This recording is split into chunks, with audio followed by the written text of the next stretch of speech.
na san ganin shi ya dau adashi ya bar zube.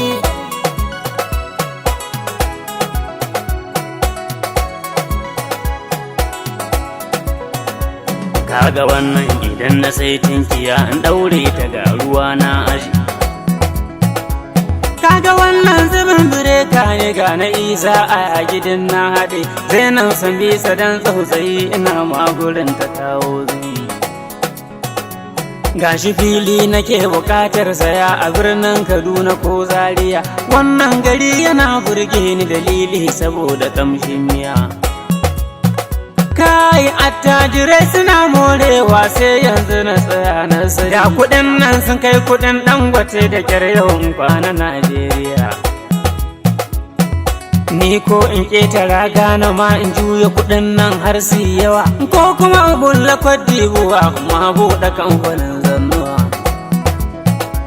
Wai kuɗin nan idan Allah ya nufa na bunƙasa na kafe na tsaya, wa za na fara aurowa daga jinsin matattakun duniya.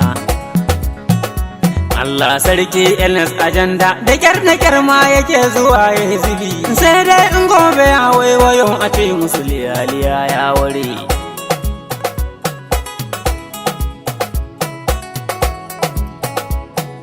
Malam da Allah mai tambaya kaɗan taimake mu in ka sani, neman liyaliya ne muke an ce mu zo ta nan ya wuni. To menene ya faru bayan Allah na gan ku sai hamuti kuke, shi wannan saboda rana kaga gumi ya kume shi ya jike. Ina son ganin shi ko babu kai dan har da kokara na rike, sati 7 muna son ganin shi ya dau adashi ya bar zubi.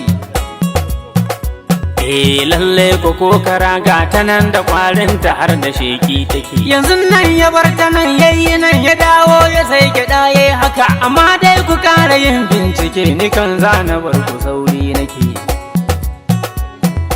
Malam anya ko ba kai bane dan naga har kamanni kuke, haka kowa yake faɗa a garin nan wai ni da shi kamanni muke. Gozamar da ta yanke mun cibi ita ta je ta yanke mu, so da reza guda aka yi mana aikin ne na gashi ya kawo haka. Malam dan Allah kai taimako ina ne gidansu ne ma muke, lalle gidansu ba nan bane sai an ja kafa da nisa yake.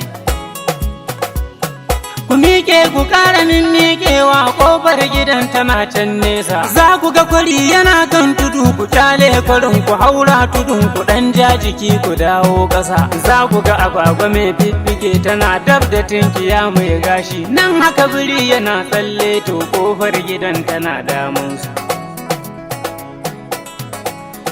Kai shi ne